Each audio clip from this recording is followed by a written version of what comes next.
Ang leaders ko sa Batangas ay nakatanggap ng pera galing kay Congressman Garjola at ito po ay para ikampanya ang Vilma at Lucky pero galing kay Congressman Garjola. Are we now standing here insinuating all sorts of illegal acts that happened in 2025 when so much time has passed? Isiniwalat ni Congressman Leandro Leviste ang tungkol sa koneksyon ni na Secretary Ralph Recto at Congressman Edwin Garjola at mga umano'y ginastos ni Garjola para sa kampanya ni na Governor Velma Santos Recto at Lucky Manzano at iba pa nilang mga kandidato sa Batangas na agad namang kinampihan ng isa pang buhaya sa Kongreso na representante ng Quezon Province na napaulat din na sobrang ganid sa pera na si JJ Suarez.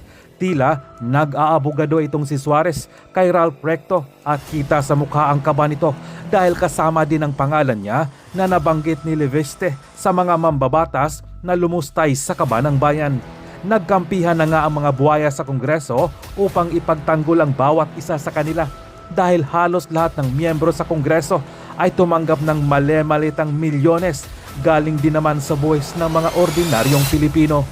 Dear colleague of mine would call out my name during his collective and personal privilege. But nevertheless, insofar as my name was called and he asked me, let me just respond with a few queries of clarificatory in nature. Am I allowed, Mr. Speaker? Please proceed.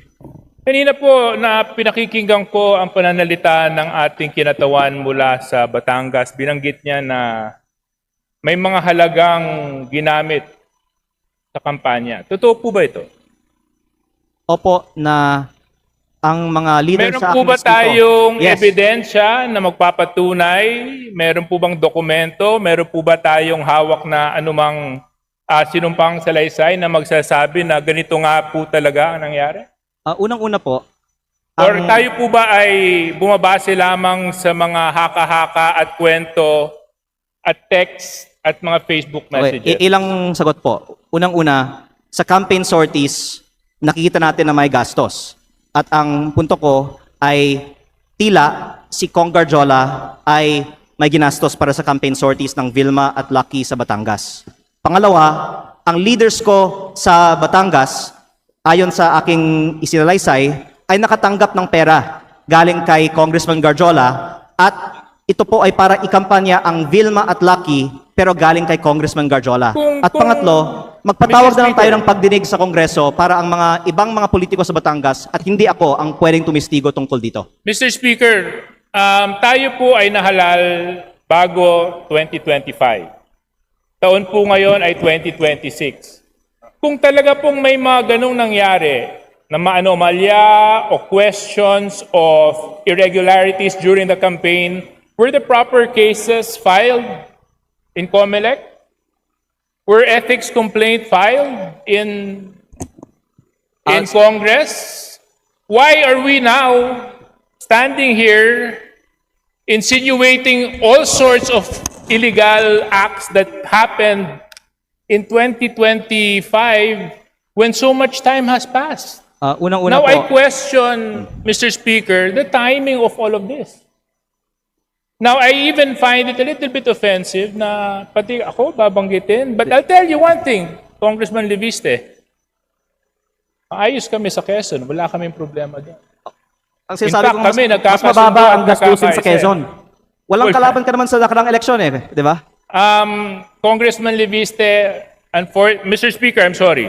I'm supposed to be respecting Please our rules. address the Mr. Speaker, unfortunately, I do not abide by comments of the good congressman from Batangas.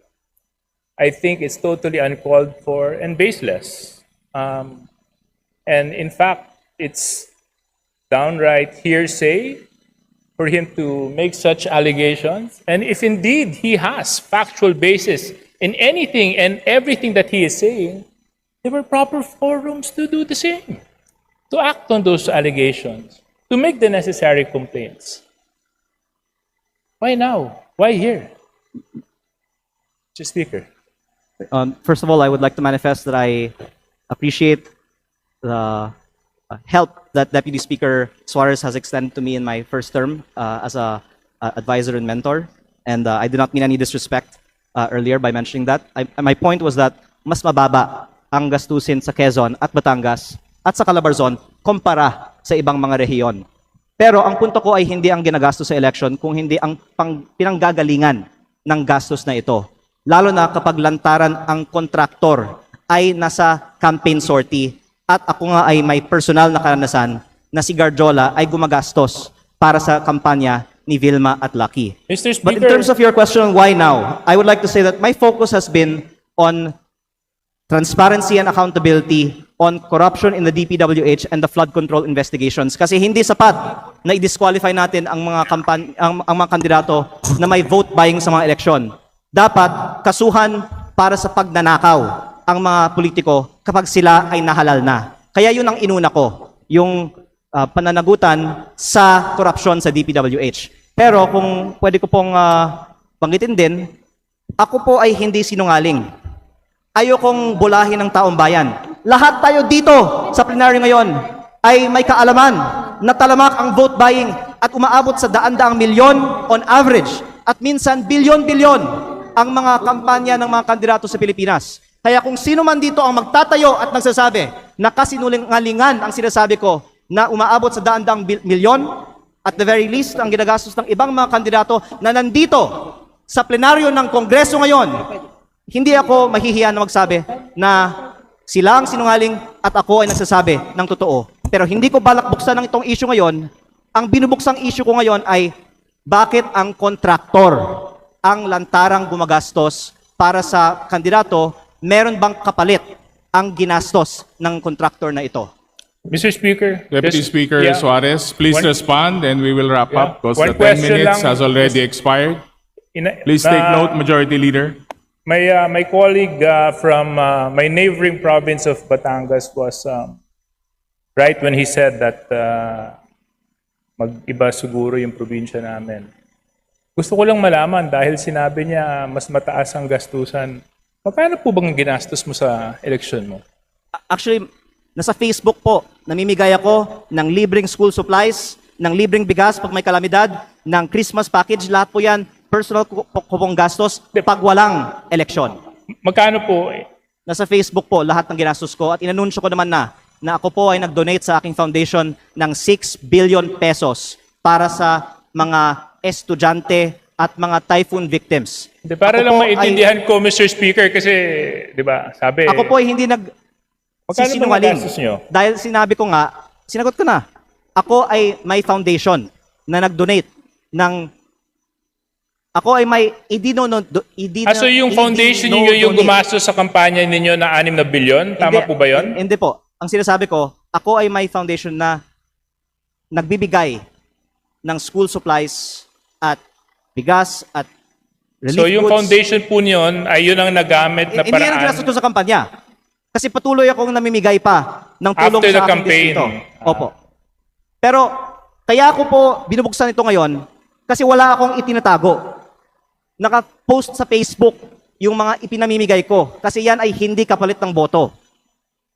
At ayoko na magkukunwari tayo dito bago ko pa papangalanan ng ibang mga nakatayo sa Kongreso ngayon na balita ko ay may mataas na presyo ng bilihan sa kanilang mga eleksyon na itanggi natin dito na talamak ang vote buying at mataas na spending sa mga kampanya sa Pilipinas. Ang pinupunto ko lang po ngayon ay sa mga nakalap kong impormasyon, si Garjola ang gumastos para sa mga rekto sa Batangas. Please wrap up, honorable members. Yeah, I'm Final just... response. Yeah, Mr. Speaker, thank you very much for the time. Medyo nalito lang ako. Parang ang dami na natin pinuntahan na topic, from vote buying to business associates, May- to may also oras to naman tayo. partnerships, and to... Mr. Speaker, can we have like 2 hours for this interpellation? My point is, Mr. Speaker, is there was a proper venue, there was a proper opportunity to take the legal recourse to address whatever concerns and allegations the good congressman. He had all of this.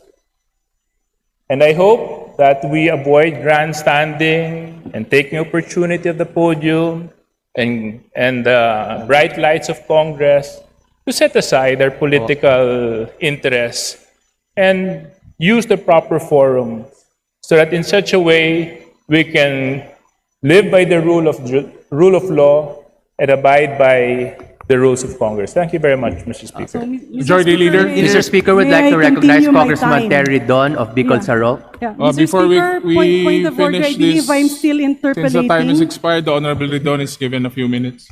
Please